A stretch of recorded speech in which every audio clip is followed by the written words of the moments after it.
Some of you have been asking, how do we write our final answer? Do we just leave things like this?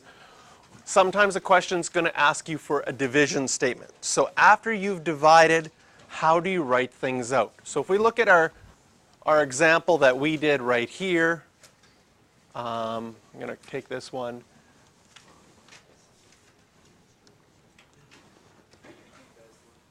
So remember this example. When we were done, I said one way that you could write it is whatever you had, it's now x minus 2 times 3x plus 2, and then that remainder of 9 you add at the end.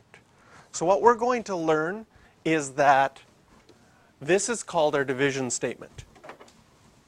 You take your polynomial, and you make your polynomial equal to what you were dividing by, multiplied by your answer. And when you're dividing, do you know the special name for an answer when you divide? Quotient. So we use the letter Q for quotient plus your remainder. I always think of Dairy Queen, ice cream in here to help you remember it. So if we look at the example that we did just this. Here was the polynomial that we started by. We were dividing by x minus 2. 3x plus 2 was our answer, that's our quotient, plus our remainder. So whenever a question is going to ask for a division statement, this is what you're going to do. You're going to write out your results as a division statement. This polynomial is equal to this times this plus a remainder. And that's what they do in example 2.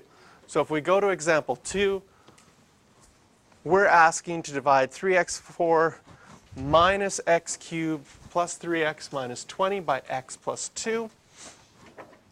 Now this question also adds a new strategy.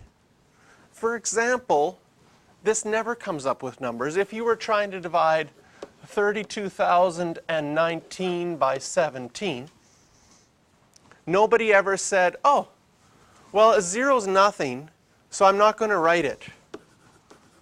Right? That's 32,019. I'm just not going to write the 0 because it's nothing.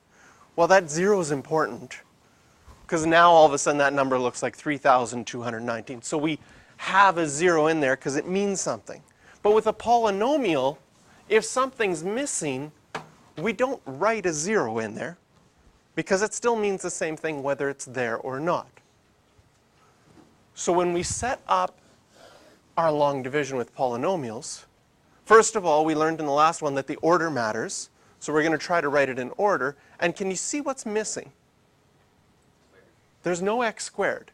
So in order to hold a space for that x squared, we're going to put a 0x squared in. And it just will make our math nicer when we get to that point, because sometimes we're going to have to subtract. And if we don't have that 0 place in there, it could cause a problem.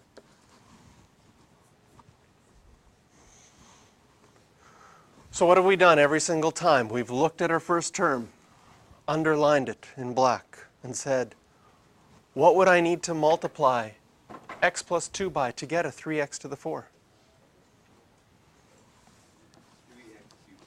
A 3x cubed. I'll write that over my x cubed column. And when I multiply, sure enough, I'll get 3x to the 4. And 3x cubed times 2 is plus 6x cubed. And we subtract. This will be 0. Negative minus 6 will give me negative 7x cubed. And I still have plus 0x squared. That one's just holding a place there, plus 3x minus 20.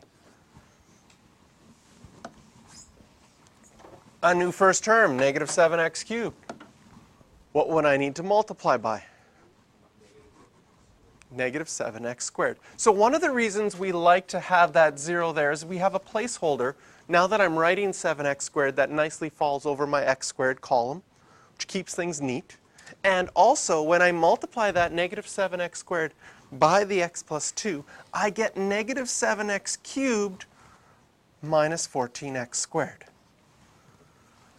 And so now when we subtract, I have 0 minus a negative 14. That gives me plus 14x squared. Having that 0 there helps me with my mental math for subtracting at that point. Because if you don't have it there, some people are tempted to do 3 minus 14, and then you run into all sorts of trouble later on.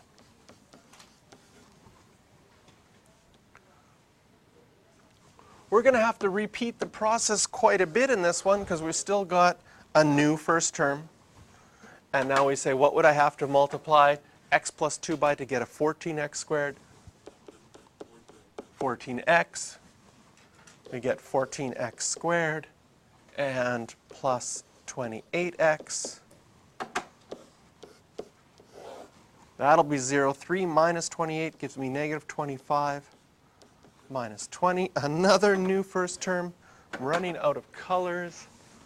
Let's go with, no, crayon will be too messy. Dark, dark blue. Like it. So negative 25.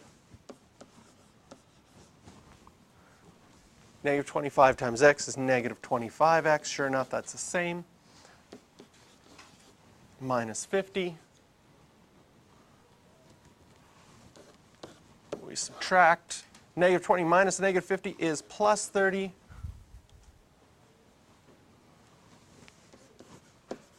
So that is our remainder.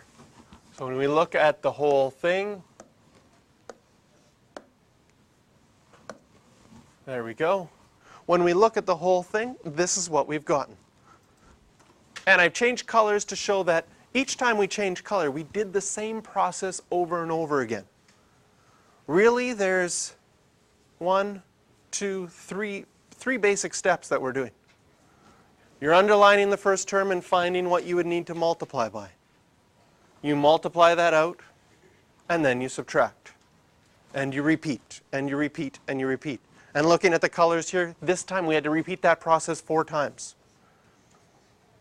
So if you know how to do the process once, you should be able to do it each of the times. If you never learn how to do the process once, you're going to make mistakes all 4 times that you try to do the wrong process. So it is relatively straightforward. It looks complicated because in the end you write a lot, but you're just doing the same thing over and over again. So it's one of those math things when you do, you can make yourself look more impressive than you really are. Because you are just doing the same thing over and over again. Now this one says, write the division statement. So what does that mean? That means in the end, we need to do this Dairy Queen thing. Polynomial is equal to dq plus remainder. And so we write out our polynomial, which was 3x to the 4 minus x cubed. You don't need to write the 0 here. Plus 3x minus 20. No, it's not wrong if you write a 0. Equals, we were dividing by x plus 2. We got 3x cubed minus 7x squared plus 14x minus 25. And then our remainder, oh, I running out of room, plus 30. You realize you can't go off the page, right? I can't go off the page here because of how I set my page up. So I was realizing I was running out of room rather quickly. Well, what's happened here is I made my view so that you could see everything at once. Just to label things here, this was our polynomial. This was our divisor. This is our quotient that we got. And then we have plus the remainder here at the end. And this is our division statement. So the reason I didn't give you 3b before is because it was x squared minus 49, and that has a 0 there. You should write x squared plus 0x minus 49. And you can also do number 7 now, which asks you to write a division statement.